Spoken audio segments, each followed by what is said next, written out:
J'en veux beaucoup aux commentateurs sportifs, au point que je me demande s'il y a véritablement des directeurs des sports dans les chaînes de télévision. D'abord, j'en ai eu assez des commentateurs sportifs en matière de football qui se mettent à deux ou à trois. Bientôt, ils seront plus nombreux que les joueurs de football sur le terrain pour nous débiter des banalités, des redondances, alors que les images parlent d'elles-mêmes et qu'en principe, ceux qui regardent le football à la télévision sont aussi compétents qu'eux. Il n'est pas nécessaire de connaître toutes les arguties techniques du football pour apprécier un match. Je suis tellement exaspéré le plus souvent que je coupe le son et que j'écoute de la musique en même temps que je regarde les images. Ces commentateurs en plus parlent un déplorable français et constituent un très médiocre exemple pour les téléspectateurs. Mais le foot n'est pas le pire. Ce qu'il y a véritablement d'insupportable, ce sont les commentateurs de tennis qui parlent durant les échanges. J'ai souffert le martyre durant la finale de Roland-Garros où Djokovic a battu en définitive Murray.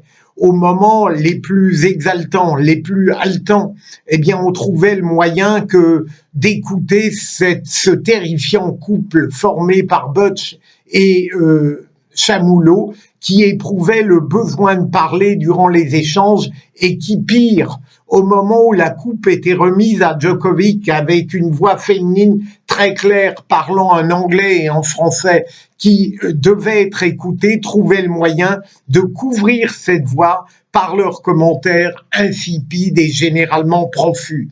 Donc il faudrait véritablement supprimer les commentateurs sportifs ou n'en garder qu'un.